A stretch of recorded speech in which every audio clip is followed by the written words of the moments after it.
జనగామలో hung high tension కనిపిస్తోంది. Janagama chairman పీఠంపై ఉత్కంఠ నెలకొంది. నలుగురు స్వతంత్ర అభ్యర్థులు ఇప్పుడు కీలకంగా మారారు. 23వ వార్డు అభ్యర్థిని క్యాంపుకు తరలిస్తున్నారు బీఆర్ఎస్ నేతలు. బీఆర్ఎస్ నేతల్ని అడ్డుకున్నారు ఎంపీ చామల. ఎమ్మెల్యే పల్లాతో ఎంపీ చామల వాగ్వాదానికి దిగిన దృశ్యాలు చూస్తున్నాం. ఇరు వర్గాల మధ్య ఘర్షణ వాతావరణం నెలకొంది. ఇవి స్క్రీన్ లో చూస్తున్నాం. ఎమ్మెల్యే పల్లాతో ఎంపీ చామల వాగ్వాదం తర్వాత ఇరు వర్గాల మధ్య ఘర్షణ వాతావరణం కనిపిస్తోంది.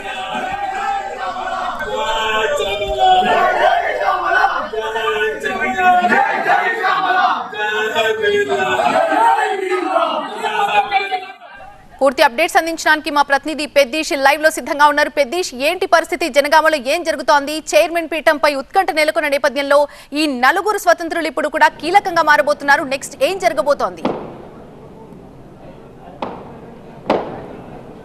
పట్టణ ప్రజల విలక్షణ తీర్పు తేటతెల్లమైపోయింది. ఇప్పటికే సంపూర్ణ మెజారిటీ సాధించినటువంటి తెలుగు రాష్ట్రాలలో 20,000కి పైగా జంటల మాతృత్వ కలను సాకారం చేసిన 49 ఫర్టిలిటీ సెంటర్ ఇప్పుడు మీకోసం అందిస్తోంది ఉచిత డాక్టర్ సంప్రదింపు, ఉచిత అల్ట్రాసౌండ్ స్కాన్, దీంతో పాటు కేవలం 899కే AMH టెస్ట్ మరియు వీర్య పరీక్షలు. 49 అంటే సంతానం, 49 అంటే సంతోషం. మున్సిపాలిటీలలో అక్కడ అంటే అధికార పగ్గాలు చేపట్టడం కోసం ఒకవైపు కాంగ్రెస్ పార్టీ, ఇంకొకవైపు బీఆర్ఎస్ పార్టీ కూడా ఎక్కడైతే సంపూర్ణ మెజారిటీ సాధించారో ఆ స్థానాల్లో 16వ తేదీన చైర్మన్ పీఠాన్ని కైవసం చేసుకోవడం కోసం వ్యూహాలు రచిస్తున్నారు. ఇప్పటికే క్యాంప్ పాలిటిక్స్ కూడా మొదలయ్యాయి. కానీ హంగ్ ఏర్పడినటువంటి మున్సిపాలిటీలో మాత్రం ఒక హైటెన్షన్ వాతావరణం కంటిన్యూ అవుతుంది. ముఖ్యంగా జనగామ మున్సిపాలిటీతో పాటు మహబూబాబాద్ మున్సిపాలిటీలో కూడా ఈ రకమైనటువంటి ఒక టెన్షన్ వాతావరణం ఉంది. జనగామ మున్సిపాలిటీలో మొత్తం 30 వార్డులు ఉండగా ఇందులో 13 వార్డులను బీఆర్ఎస్ కైవసం చేసుకుంది, 12 వార్డులో కాంగ్రెస్ పార్టీ కైవసం చేసుకుంది.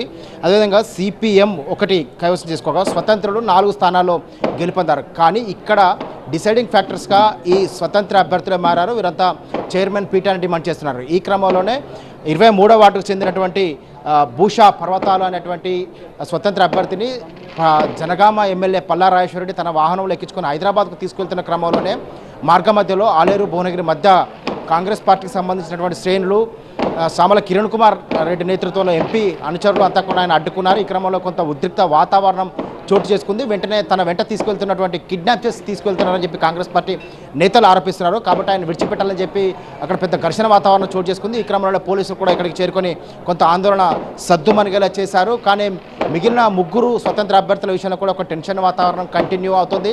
జనగామ మున్సిపాలిటీ అనేది హంగ్ ఏర్పడిన నేపథ్యంలో ఈ రకమైనటువంటి ఉద్రిక్తతకు దారితీస్తుంది. ఆ స్వతంత్ర అభ్యర్థుల మద్దతు ఎవరికి ఉంటుందనేది ఇంకా క్లారిటీ రావాల్సి ఉంది. కాంగ్రెస్ పార్టీ, ఇంకోవైపు బీఆర్ఎస్ పార్టీ కూడా విస్తృతంగా మంతనాలు చేపడుతున్నారు. ఒకవైపు రాష్ట్ర స్థాయి నాయకులు కూడా వీరితో మంతనాలు చేపట్టే కార్యక్రమాలు చేపడుతున్నారు. ఈ క్రమంలోనే ఒక టెన్షన్ వాతావరణం చోటు చేసుకుంటుంది. సో వరంగల్ ఉమ్మడి జిల్లాకు సంబంధించి మొత్తం 12 మున్సిపాలిటీలకు ఎన్నికలు జరగగా ఇందులో ఇప్పటికే 7 మున్సిపాలిటీలను కాంగ్రెస్ పార్టీ కైవసం చేసుకుంది. వాటిలో స్టేషన్ గణపూర్, ములుగు, మరిపేడ, భూపాలపల్లి, నర్సంపేట, డోర్నకల్, పరకాల ఈ 7 మున్సిపాలిటీలను కాంగ్రెస్ పార్టీ కైవసం చేసుకుంది. తొర్రూరు మున్సిపాలిటీని మాత్రం బీఆర్ఎస్ పార్టీ కైవసం చేసుకుంది. ఇక్కడ మాజీ మంత్రి ఎర్రబెల్లి దయాకర్రావు స్పష్టంగా ఆయన ఆధిపత్యాన్ని ప్రదర్శించారు. అదేవిధంగా జనగామ, మహబూబాబాద్, కీసముద్రం, వర్ధన్నపేట ఈ 4 మున్సిపాలిటీలో మాత్రం హంగ్ ఏర్పడింది. ప్రస్తుతం మహబూబాబాద్లో కూడా సేమ్ సీన్ కనిపిస్తుంది. అక్కడ కూడా హైటెన్షన్ వాతావరణం కంటిన్యూ అవుతుంది. ఇక్కడ కూడా 4 స్వతంత్ర అభ్యర్థులు గెలుపొందిన నేపథ్యంలో స్వతంత్ర అభ్యర్థుల మద్దతు ఎవరికి ఉంటుంది అనేది క్లారిటీ రావాల్సి ఉంది. సో ఇప్పటికే ఆ స్వతంత్ర అభ్యర్థుల్లో 2 మాజీ ఎమ్మెల్యే బీఆర్ఎస్ పార్టీకి సంబంధించినటువంటి శంకర్ నాయక్ తన వెంట తీసుకువెళ్లేందుకు ప్రయత్నించిన నేపథ్యంలో కాంగ్రెస్ పార్టీకి సంబంధించినటువంటి కాంగ్రెస్ శ్రేణులు అడ్డుకునే ప్రయత్నం చేశారు. దీంతో కొంత హైటెన్షన్ వాతావరణం చోటు చేసుకుంది. పోలీసులు కూడా అక్కడికి చేరుకొని ఈ గొడవలు జరగకుండా కట్టడి చేసే ప్రయత్నాలు చేశారు. సో మహబూబాద్ మున్సిపాలిటీ కూడా కొంత టెన్షన్ వాతావరణానికి దారితీస్తుంది.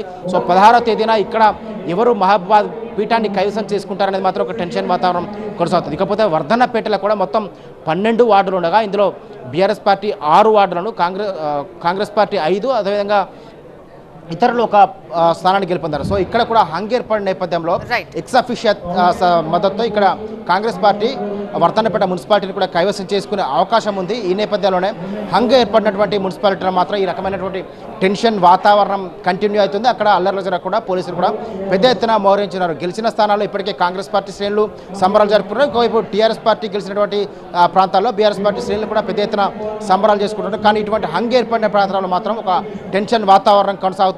ఎవరు ఆ పీఠాన్ని కైవసం చేసుకుంటారనే ఉత్కంఠ కొనసాగుతుంది.